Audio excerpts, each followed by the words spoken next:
দেৰগাঁও বিদ্যুৎ বিভাগৰ নিয়ন্ত্ৰণ কক্ষৰ চৌহদত ভয়ানক অঘটন 1000 ভল্ট পৰিবাহিত তাঁৰত লাগি সৰি পৰে এজন APDCLৰ কৰ্মচাৰী।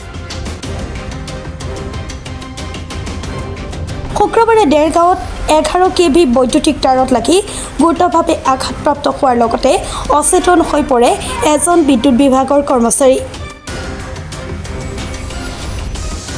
বৈদ্যুতিক সংযোগ কৰ্তন নকৰাকৈ মেৰামতিত নামিছিল বিভাগৰে এজন কৰ্মচাৰী। অসম শক্তি বিতৰণ কোম্পানী লিমিটেডৰ অধীনস্থ দেৰগাঁও বৈদ্যুতিক উপসংমণ্ডল কাৰ্যালয়ৰ প্ৰায় 36 বছৰীয়া প্ৰদীপ দে নামৰ কৰ্মচাৰীজনে নিয়ন্ত্ৰণ কোঠাৰ কাষতে থকা ট্ৰান্সফৰ্মাৰত উঠি কাম কৰি থকাৰ সময়ত বিদ্যুৎ পৰিবাহী তাঁৰত লাগি প্ৰায় 11 ফুট তললৈ সৰি পৰে। অতি সংকটজনক তথা অচেতন অৱস্থাত প্ৰদীপ দে নামৰ কৰ্মচাৰীজনক যোৰহাট চিকিৎসা মহাবিদ্যালয়লৈ প্ৰেৰণ কৰা হয় যদিও স্বাস্থ্য অধিক অৱনতি ঘটাত নিশালৈ এখন বিশেষ এম্বুলেন্স যোগে উন্নত চিকিৎসাৰ বাবে গুৱাহাটীলৈ লৈ যোৱা হয়। জানিব পৰা মতে দেৰগাঁও জ্যোতিনগৰৰ নিবাসী প্ৰদীপ দেৰ আছে মাতৃ পত্নী আৰু এটি পুত্ৰ সন্তান আৰু তেওঁ পৰিয়ালটোৰ একমাত্ৰ উপাৰ্জনকাৰী। কাৰ গাফিলতিত এই ঘটনা সংঘটিত হ'বলৈ পালে ঘটনাৰ সঠিক কাৰণ বৰ্তমানলৈকে পোহৰলৈ অহা নাই। ঘটনাক লৈ তীব্ৰ প্ৰতিক্ৰিয়াৰ সৃষ্টি হয় সমগ্ৰ দেৰগাঁৱত। নিজে লৈছিলে কাম কৰিবলৈ এতিয়া স্পাংকিং হৈ থকাৰ কাৰণে তেওঁক হেৰি বান্ধিবলৈ ক'লে।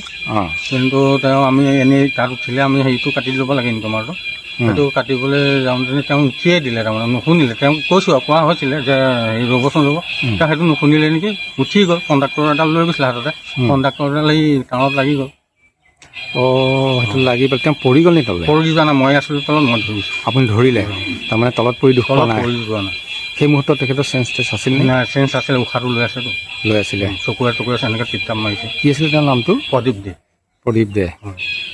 আচ্ছা, তেওঁ সেইটো কাৰণে আচলতে তেওঁ নিজে অলপ ৰেচপনচিবল নেকি? ৰেচপনচিবল, তেওঁ অকণমান নিজৰ গাটো আছে, তেওঁ অকণ খৰধৰ তাৰমানে। খৰধৰ? আপুনি লগত সহায় কৰি দিছিলে? হয়, মই কণ্ট্ৰল ৰুমত থাকোঁ। কণ্ট্ৰল ৰুমত আছিলে? আচ্ছা আচ্ছা, নহয় সেইখিনি স্পটত আপুনি ধৰি দিলে তলত? তেওঁক মানে হেৰি চিটিকি নাই পৰা, চিটিকি নাই পৰা।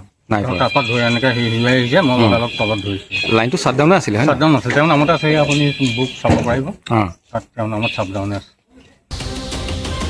দেৰগাঁৱৰ পৰা সত্যজিৎ হাজৰিকা ৰিপৰ্ট, প্ৰাতঃ টাইম ডিজিটেল।